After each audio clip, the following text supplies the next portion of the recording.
அன்புமிக்க சகோதர சகோதரிகளே, அனைவருக்கும் வணக்கம்.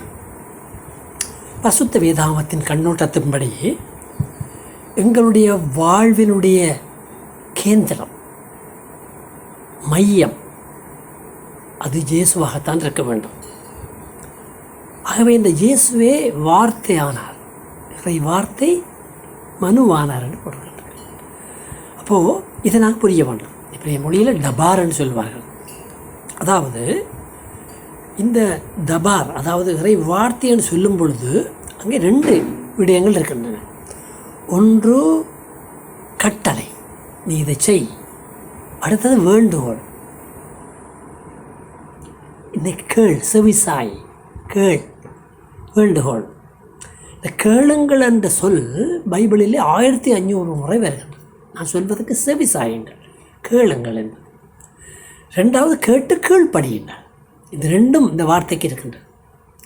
ஆகவே இறைவனுக்கு நாங்கள் அவருடைய வார்த்தையை கேட்டு கீழ்ப்படியும் பொழுது இறைவன் எங்களது சுபத்தை கேட்டு அவர் கீழ்ப்படிகின்றார். அப்போ சமமான தொடர்பு, எங்களை அடிமையாக்குற தொடர்பு அல்ல.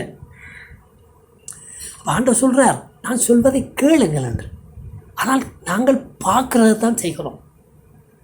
பாம்பினுடைய அந்த அடையாளம் அதுதான். பாம்புக்கு காது கேட்காது, காணும். அதான் அவளுக்கு சொன்னார், அங்கே அழகான கனிகள் இருக்கின்றது, சாப்பிடுங்கள் என்று. என் அன்பு சகோதரர்களே, ஆகவே ஆதாம் கடவுள் சொன்னதை கேட்கவில்லை, பாம்பு சொன்னதை கண்டு அதைத்தான் செய்ய போனார்கள். ஆகவே என் அன்பு சகோதரரை, நானும் நீங்களும் கடவுளுடைய வார்த்தையை கேட்டு கீழ்ப்படியவில்லை என்றால் அது எங்களுக்குள்ளே வீணாக போய்விடும். மிக முக்கியமான ஒன்று தான் அது. இறைவன் அடிக்கடி எங்களோடு பேசிக்கொண்டிருக்கின்றார். பலவிதமான கஷ்டங்கள், துன்பங்கள், இறைச்சலின் மத்தியிலே எங்களுக்கு உள்ளுக்குள்ளும் வெளியிலும் கடவுள் எங்களோடு பேசிக்கொண்டிருக்கின்றார், கதைக்கின்றார். இறைச்சலின் வடிவிலே நாங்கள் அதுக்கு செவிசாய்க்கின்றோமா? ஃபாதர் அலோய் பீரிஸ் அடிகளார் எங்களுக்கு சொன்ன ஒரு அனுபவம். அவர் ஒரு குழந்தைக்கு ஞானஸ்நானம் கொடுத்தாராம். அப்போது அந்த குடும்பத்தார் அவரை தங்களுடைய இல்லத்திற்கு மதிய உணவுக்காக வருமாறு அழைத்திருந்தார். அப்போ அவர் அங்கே சென்று அந்த குழந்தையை ஆசீர்வதிப்பதற்காக அந்த அறைக்குள்ளே சென்றால், அந்த அறை, அந்த குழந்தை நல்ல நிமித்தரை அவர் ஆசீர்வதிச்சு போட்டு இங்கே உணவு உண்கின்ற அறைக்கு வந்திருக்கின்றார். அங்கே சரியான சத்தம், அருகாலே அந்த வாகனங்கள் போவதும் வருவதுமான சத்தம்.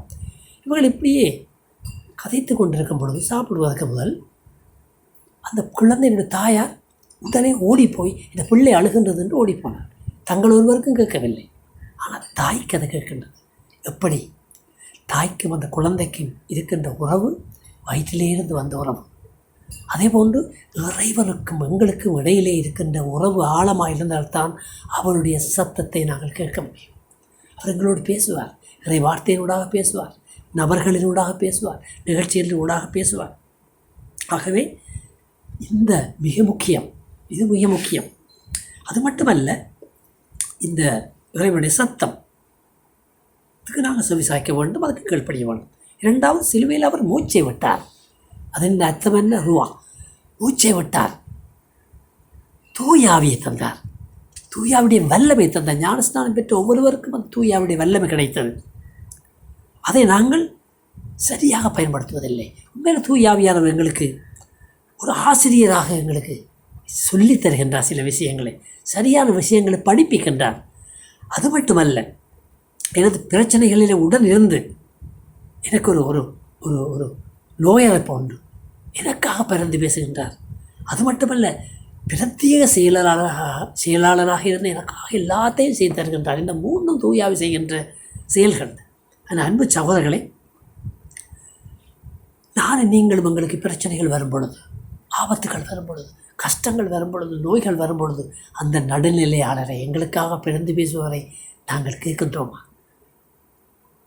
அதே குருவானவர் எங்களுக்கு என்ன ஒரு அனுபவத்தை சொன்னார். அவர் செமினரியில் படித்து கொண்டிருக்கும் பொழுது அவர்களுக்கு சயின்ஸ் படிப்பிச்ச ஒரு குருவானவர், மிகவும் அறிவாளர். ஆனால் அவர் ஒரு நாள் ப்ராக்டிக்கல், இந்த கரண்ட் எப்படி வருகின்றது, பல்ப் எப்படி பற்றுகின்றது என்பதெல்லாம் படிப்பிச்சாராம்.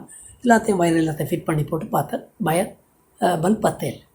அதுக்கு பிறகு போட்டு பார்த்தேன், பத்தையில். அதுக்கு பிறகு பிள்ளைகள்ட்ட சொல்லிட்டு போனார், நீங்களே போட்டு பாருங்கள் பிள்ளைகள். அவர்கள் போட்டு பார்த்தால் பத்தவில்லை. அங்கே பார்த்தால் ப்ளக் போடவில்லை. எங்களுடைய வாழ்க்கையிலும் நாங்களும் இறைவன் வேதனையோட கவலையோட துன்பத்தோடு நாங்கள் இருக்கும் பொழுது அந்த ப்ளக் தூயாவிக்குள்ளே நாங்கள் போடணும். அப்போ தான் அவருடைய வல்லமை எங்களுக்குள்ளே வருமான் பிள்ளைகளே. இன்னும் ஒன்று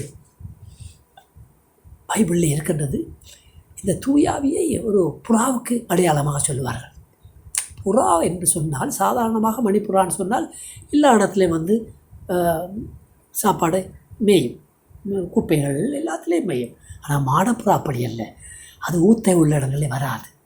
ஆகவே மன்னிப்பு கொடுக்கும் பொழுதுதான், மன்னிப்பு கொடுக்கவில்லையே தூயாவி எங்களுக்குள்ளே பிரசன்னமாக இருக்க முடியும். எவ்வளவு நீங்கள் மன்னிப்பு கொடுக்குறீங்களோ அந்த அளவுக்கு தான் தூயாவி உங்களுக்குள்ளே நிரந்தரமாக குடிகொள்வார். ஒரு கணம் செபிப்போமா? அன்பான தகப்பனே, இந்த நேரம் உம்மோடு நாங்கள் கெஞ்சி கேட்கின்றோம். நீர் எதை கேட்டாலும் இயேசுவின் நாமத்தினாலே தருவேன்னு சொன்னீரே. எங்களுக்கு தூயாவியை தரும். அவர் எங்களுக்கு சரியானதை சொல்லித் தருவார். எங்கள் வேதனைகளை எங்களுக்காக பறந்து பேசுவார். எங்களோடு உடனிருந்து எங்களுக்கு பாதுகாப்பு தருவார். பாதுகாப்பனை எங்களுக்கு ஆறுதல் தருகின்ற ஆவியானவரை தந்து எங்களை தேற்றும் ஐயா. அவருடைய வல்லமை எடுக்க எங்களுக்கு வரம் தாரும். இயேசுவின் நாமத்தினாலே ஆமென்.